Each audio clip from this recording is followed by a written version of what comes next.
Cable petty revenge as an expert copy repairman, I started working full-time in 1993 when the job market wasn't so great. The only full-time work I could get was with a large local copper company in their service department. During my training and for the first month, they made me accompany different technicians to gain experience on the job. During this initial period, I rode with 4 separate techs, one each week. Initially, I worked with Dave, who appeared to be a nice person and seemed knowledgeable about his work. We got along well without any issues.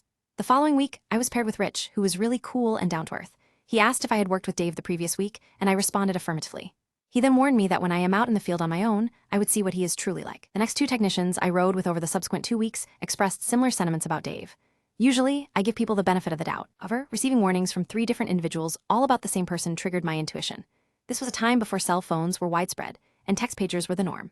Messages would arrive on these devices, directing me to a service call along with the serial number of the device in question. As a result, I had to carry around a comprehensive book detailing the machines within my designated service area and locate the address using this information. Approximately 2 months into my tenure, I received a service call for a machine not listed in my handbook. In such cases, one would have to contact dispatch to acquire the necessary details. I received the call, secured the requisite information, and traveled to the location.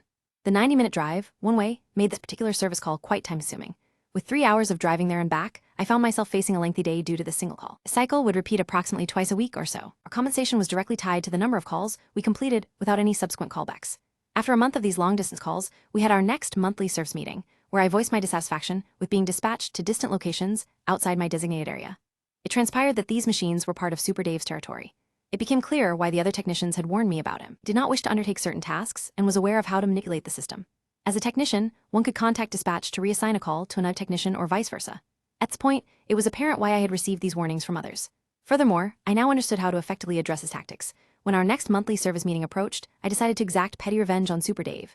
To accomplish this, I stopped at the auto parts store and purchased a 3-pack of bungee cords, drove a 1992 Ford Ranger with a manual transmission, so I waited for him to arrive at the branch and then snuck under his truck. There, I secured the bungee cords around his clutch cable and attached the other end to one of the exhaust hangers. This arrangement made it extremely challenging for him to push in the clutch pedal when he started his truck, as well as prevented him from starting it altogether due to the safety switch. Requested my colleagues at the branch to linger after the meeting so we could all observe Super Dave struggling to start his vehicle. He eventually slammed his head against the roof of the truck in frustration, trying to engage the clutch pedal. My coworkers and I were silently laughing inside the branch. It appears that he never discovered who was responsible for the mischief. This prank was neither destructive nor difficult to remove, but it served as petty revenge. Note: